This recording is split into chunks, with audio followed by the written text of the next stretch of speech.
Abonnez-vous gratuitement sur votre chaîne YouTube congodialogue.com. Abonnez-vous gratuitement sur votre chaîne YouTube congodialogue.com.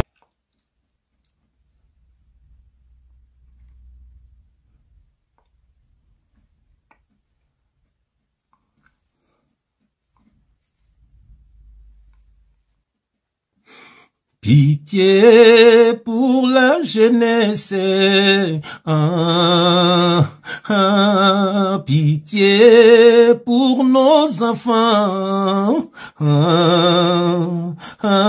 dans un pays si la jeunesse est bafouée, alors demain ce pays coulera. Dans un pays si la jeunesse est sacrifiée, alors demain ce pays tombera. Ô Seigneur Jésus, aie pitié pour la jeunesse, aie pitié pour nos enfants, aie pitié pour notre futur, car le diable est détruit. Ô Seigneur Jésus, aie pitié pour la jeunesse, aie pitié pour notre futur, aie pitié pour nos enfants, car le diable est détruit. Bien-aimé dans le Seigneur, libo, tanazambe, bato, yesu akufela, bandeko, yabiso, bien-aimé nzambe, pambola bino, bisika no sobino bozwami, au nom de Jésus-Christ.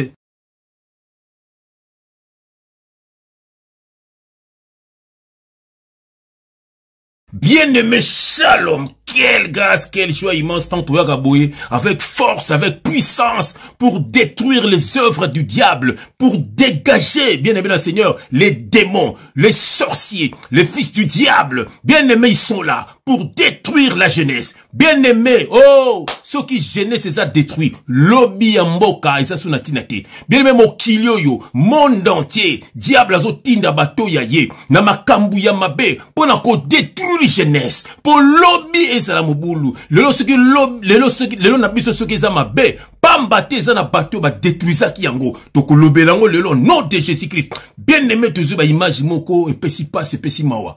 Bien-aimé, ce monsieur qui est là, bien-aimé, Boébi, c'est un artiste congolais.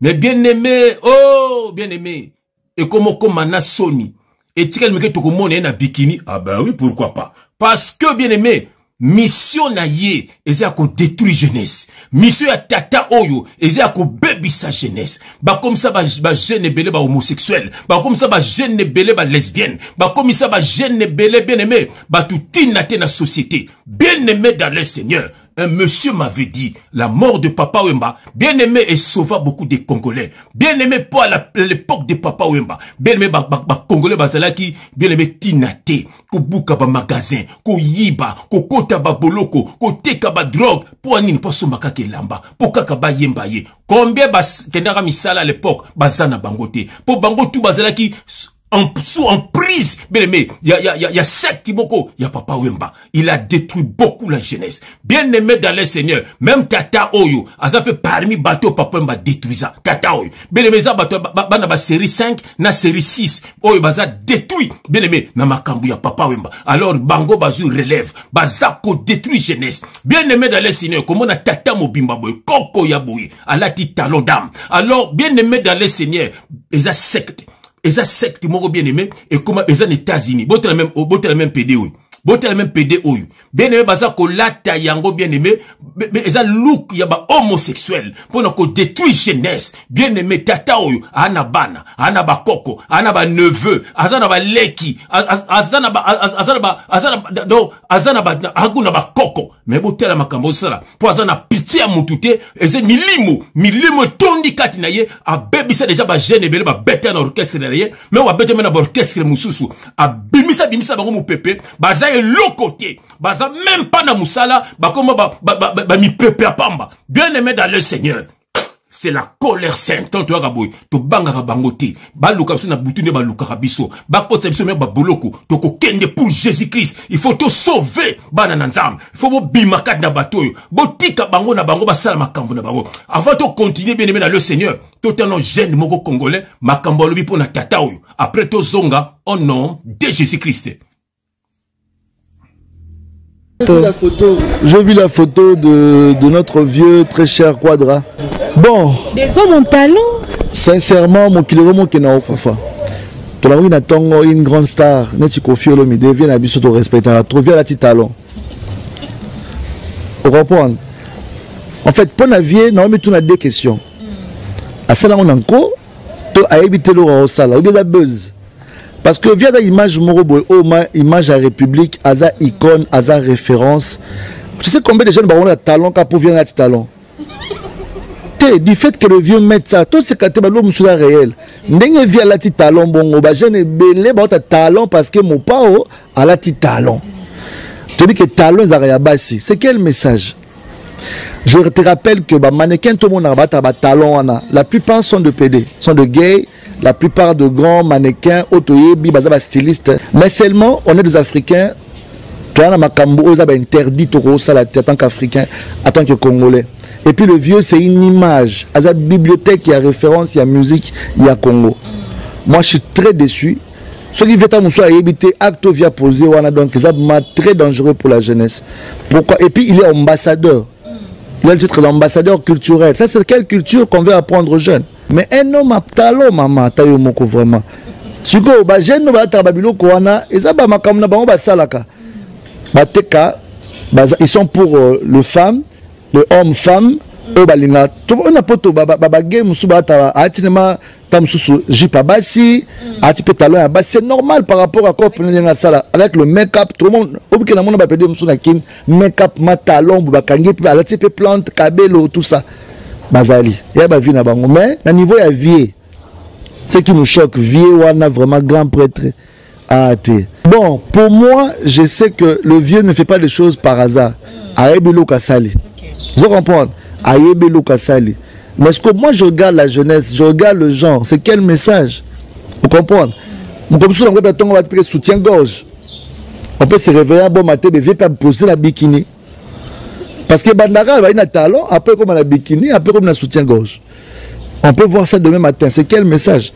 Donc c'est pour te dire que le niveau avec toute la valeur qu'il a, toutes les valeurs qu'il peut avoir, c'est vraiment un peu triste. Mais bon, nous sommes dans la démocratie, tout le monde a libre ça, mais toucher aux sensibilités, tout le monde partager, voilà. Bon, par exemple, dans les secondaires, il y a peu bien été. Alors, vu en tant qu'ambassadeur culturel, c'est pas vraiment un bon signe. Moi, je souhaite. Attends, retirer, on peut aller trop tard parce que. Et que derrière, ma bouche, tout le temps. Tout cas, monter le bachène, monter ma talon en zéla. Parce que, quand on fait attaquer dans un problème, Pitié pour la jeunesse, pitié pour nos enfants,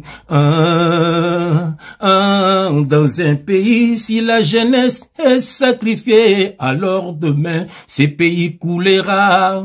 Dans un pays, si la jeunesse est bafouée, alors demain ce pays tombera. Seigneur Jésus, ayez pitié pour la jeunesse, ayez pitié pour nos enfants, ayez pitié pour notre futur, car le diable détruit. Bien-aimé, na monito bondela, yango de to passo la makomi, au nom de Jésus-Christ, éternel Dieu des armées, papa, merci.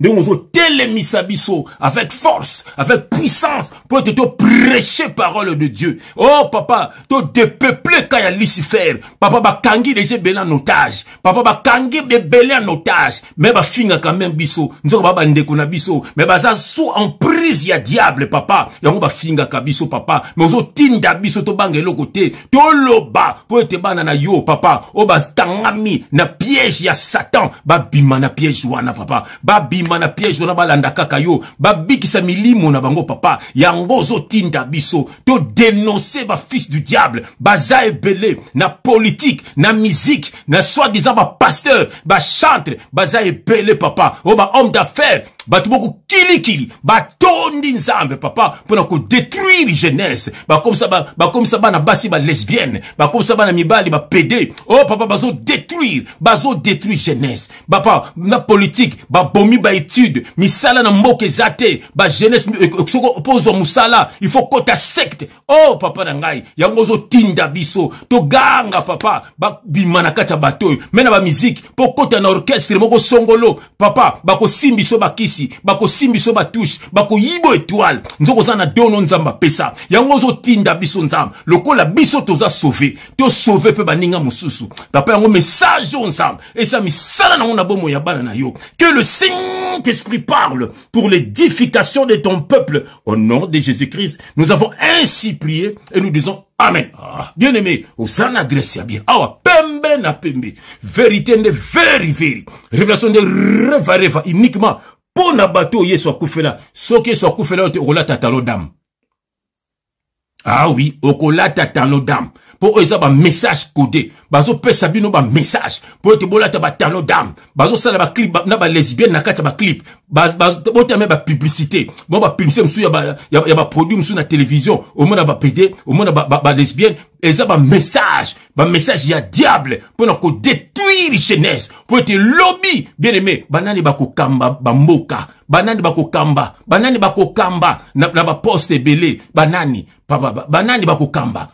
Banani le bato kamba et ça bato bazaka na kacha ba secte pour se ba préparer bango so bazo préparer ba homo na ba lesbienne c'est terrible bele monsieur que to lobité nanya ko luba pour mingi bokoma corrompu bo même ko finga biso nsoka to zawana to mitiembeka pona bino bien aimé osana Grecia bien osana bala ba Yesu simplement c'est quoi c'est le Père céleste le créateur de toute créature il a envoyé ton frère pour fungula yo ozali sous malanda ngombeti au big samolimo na yo na kombo na Jésus Christ bien aimé dans le Seigneur bomoni image yo ya kulutu Antoine et pesi passe et pesi mawa bien aimé la telio yo bien aimé za milimo dozomona ba passage na mingi bien aimé des fois la takaba bilamba moko boye bien aimé bozwa ngo pambate boye bate ko vie non eza bien aimé eza mission mobimba kulutu azala nango bien aimé ça pour détruire jeunesse kulutu azana bana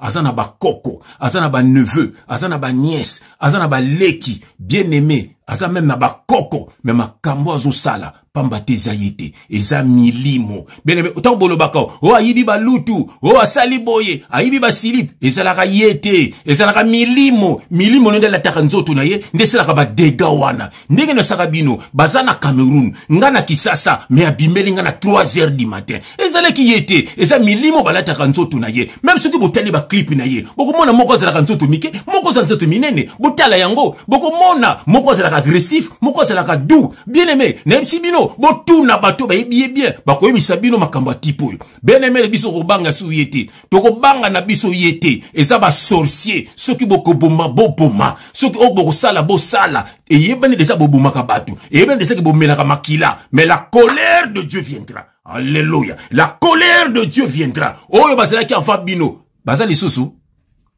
Oh, bazala ki afa bino. Bazali susu. Tour na bino pesali.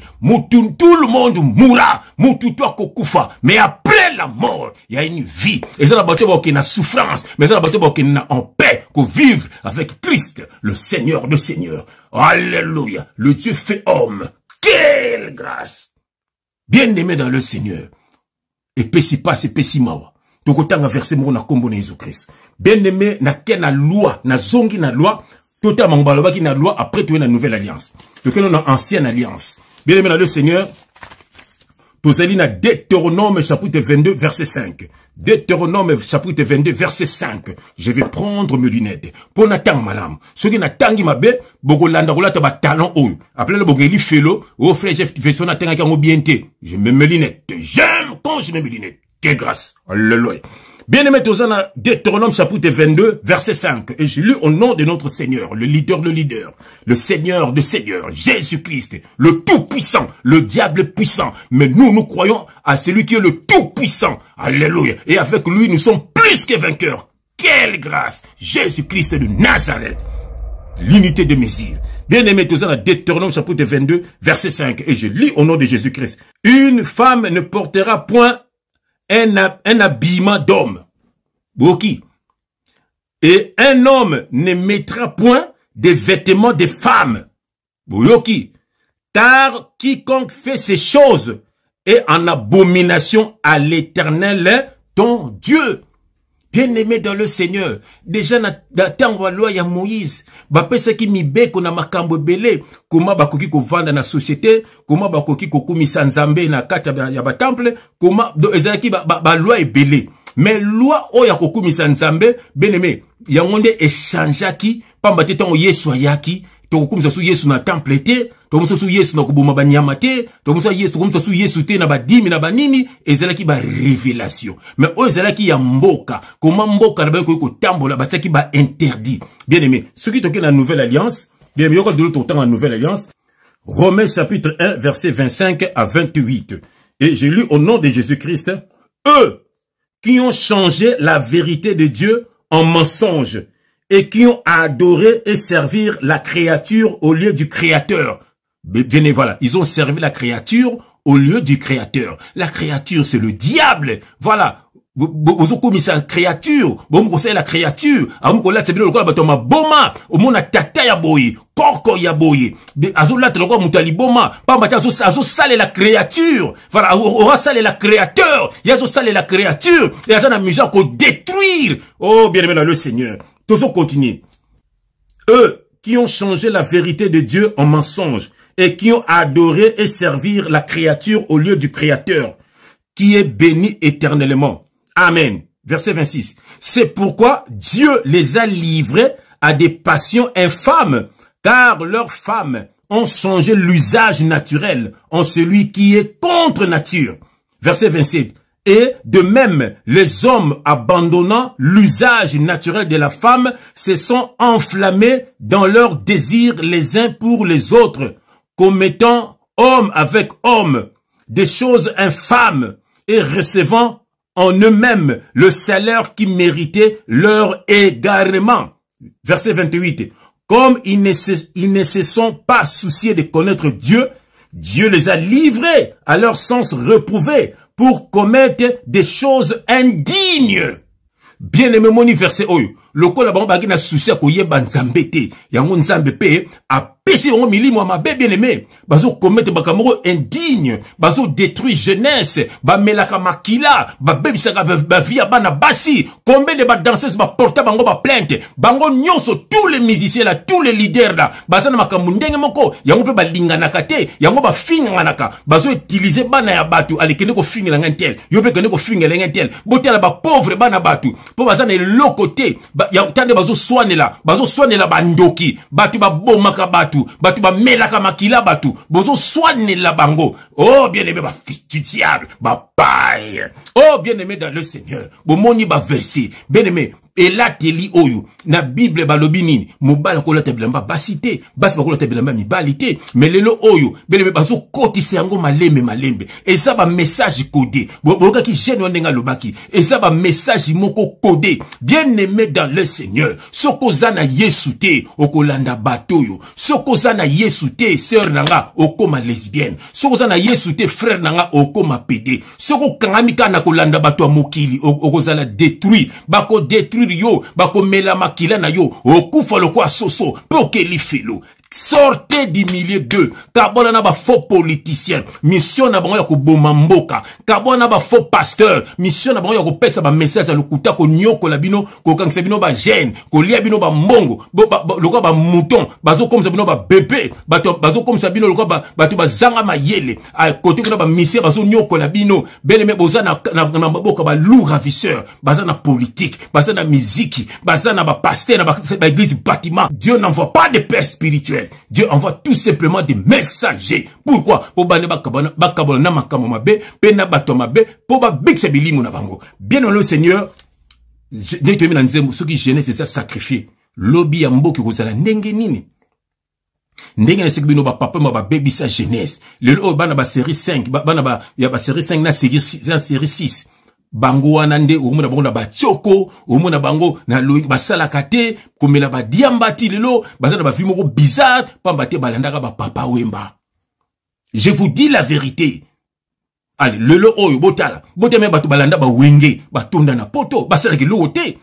Omona moko na ba château rouge na bazaka na loyenge na Bruxelles bazana ba matonge wana batondi ba discussion ka ba musicien ba discussion ka makambo pampamba ba kendaka misala te na ba Londres na ba Tottenham kuna ko lobate na Suisse kuna ko lobate. Donc eza bato yo balandaka ba papa wemba balandaka ba quartier latin balandaka ba wenge. Alors bato moko jeunesse sacrifiée, jeunesse sacrifiée, jeunesse sacrifiée, jeunesse sacrifiée. Voilà, bah sacrifier bino au Gucci, au Disquaret, au Yoji. Vous avez même pas ba mannequin, mais bon c'est la publicité moko, y a pamba bolia ngata mbongo te. Au moins mtunanda kune, ma ata kuse na yefo kama Gianni Versace. Gianni Versace ba kufa na kipede ba bete masasi. Ba bete masasi c'était pour le bela kimboka, ba bete masasi c'était pour ba yibaye, mais ba bete masasi pour na zuwa. Mobali lokola ye akute na mobali mususu a beti bango masasi. Ye moko ba mi beti masasi. C'est une honte. Mongo na ba konde ba lata bilamba na ye, démon à tête à Versace, comme on a Medusa, musu kineza la ba nyoka. Mais comme on a ba Moïse Mbie, ala tiango azo présenter, allez, comme on a bino kuna bino tout bozanango, c'est terrible. C'est terrible. On a autant verset mususu 1 Timothée chapitre 4 verset 12. Et je lis au nom de notre Seigneur Jésus-Christ. Alléluia. Que personne ne méprise ta jeunesse. Que personne ne méprise ta jeunesse.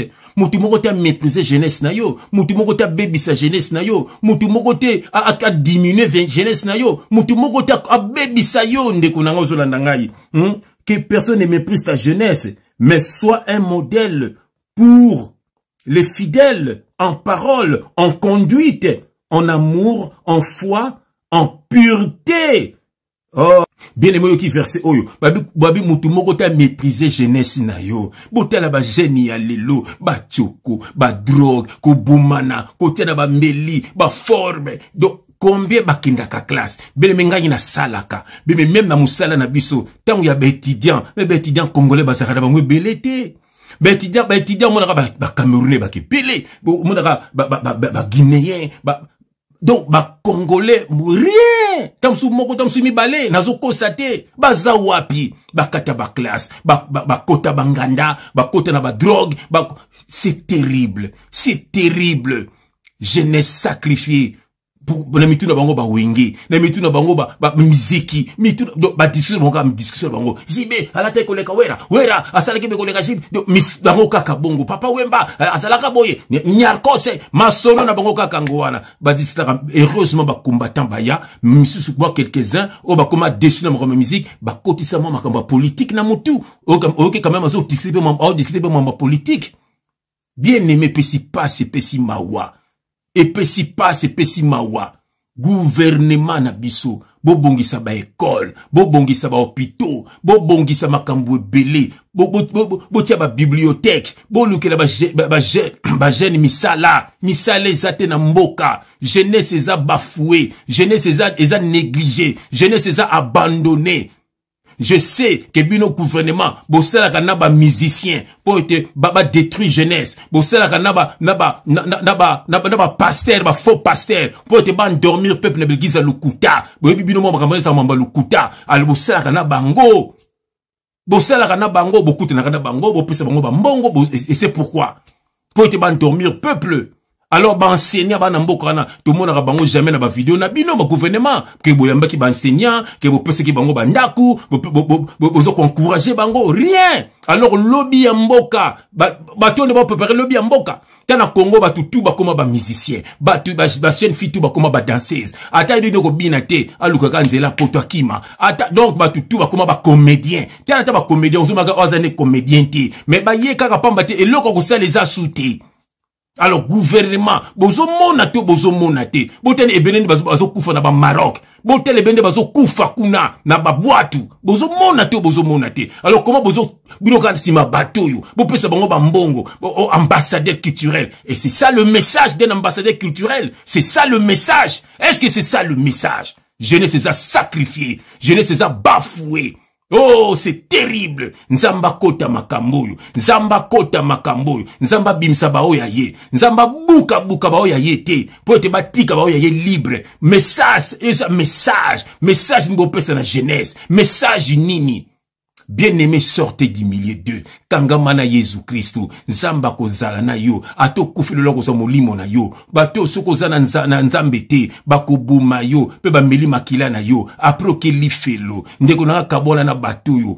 Kangamana Yesu, Matthieu chapitre 6 verset 6 le biboye, kota na chambre na yo, senga nzambe pardon, nzamba ko limbisa yo, yemoka ko baptiser du feu et de l'Esprit Saint. Que venir du feu, ako briser yo, o comme un vrai chrétien, o ba déniler cité ba faux chrétien ba chrétien ba ko païen botela ba coutinho ba païen botaka ne ba lataka yango coutinho bota mona na grâce wana tala na sirène makamba lukuta ba prophétie lukuta ka lokola ba Joël Tatou poni po ba ngomoko baza ba sirène botela Joël Tatou botane lateli ce sont des païens bien aimé dans le Seigneur soko za na nzambe ya solo ozata na suscité ya kotala ka batuana yo mo mona ke otali bango na yo ozomona ke différence ezali nzambe pambola banu ya yo batela bango zinga bango na makila ma Yesu Kristo tonza bango na molimo santo papa longola bango ba posa mokilo nzambe kabola bango na ba musicien oyo na ba politicien oyo nzambe na ba faux pasteur oyo nzambe papa yo moko tia bango elembo na yo binisa bango ndolo baki sortir du milieu d'eux papa tambola na bango na nzela na yo papa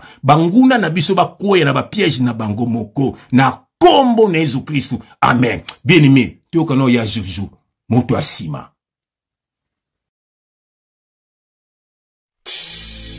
Nani Mokonzi, Nani Mokonzi, acclamons pour le roi de rois, le Seigneur, Jésus-Christ de Nazareth, le Dieu fait en nous. Quelle grâce!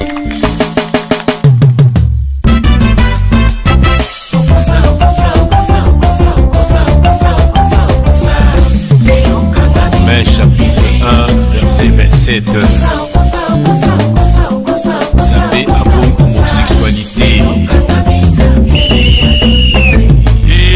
Ya Jojo Moto sima takuzi mpota Moto sima takuzi mwakanie Moto sima takuzi mwididi Moto sima sila velele Moto sima fembe brukozo tikanye boye Moto sima afurumande Moto sima sila velele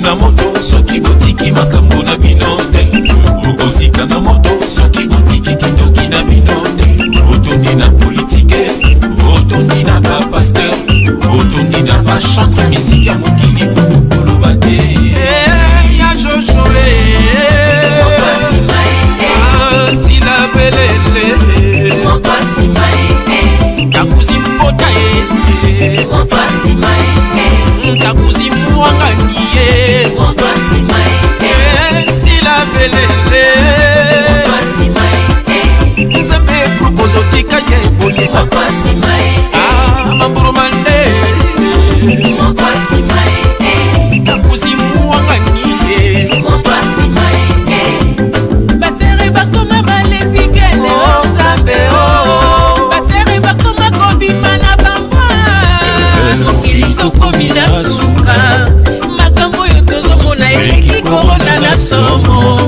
mabe eleki ebele mokili tokomi kobanga Yesu bikisa bana na yo vitie basere bakoma kobima bango na bango basere bakoma kobima na bambwa mokili c'est la fin du monde mabe eleki ebele mokili tokomi kobanga Yesu bikisa bana na yo pardon papa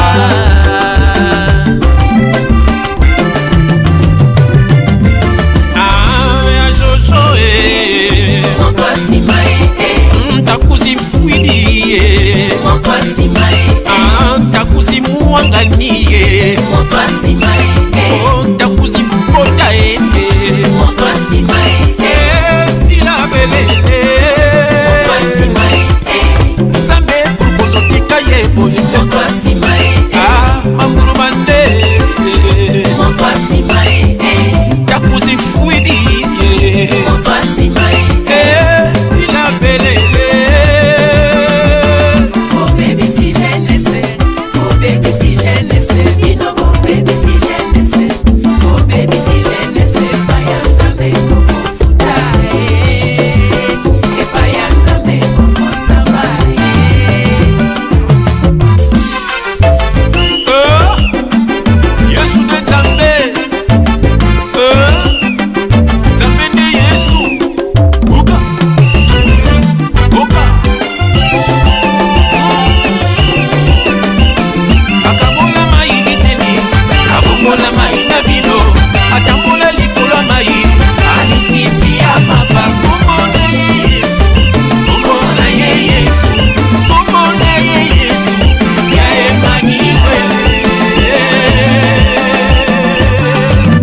abokola mai na bino atambola likolo mai anitimbia mapa kombo na ye Yesu kombo na ye Yesu kombo na ye Yesu ya Emmanuel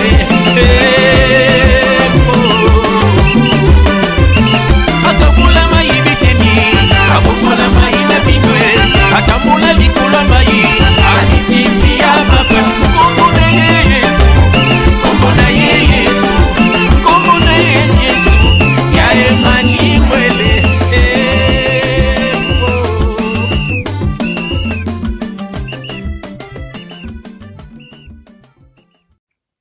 Que Dieu vous bénisse, que Dieu vous visite. Au nom de Jésus-Christ. Amen. Quelle grâce. Abonnez-vous gratuitement. Sur votre chaîne YouTube. congodialogue.com. Abonnez-vous gratuitement. Sur votre chaîne YouTube. congodialogue.com.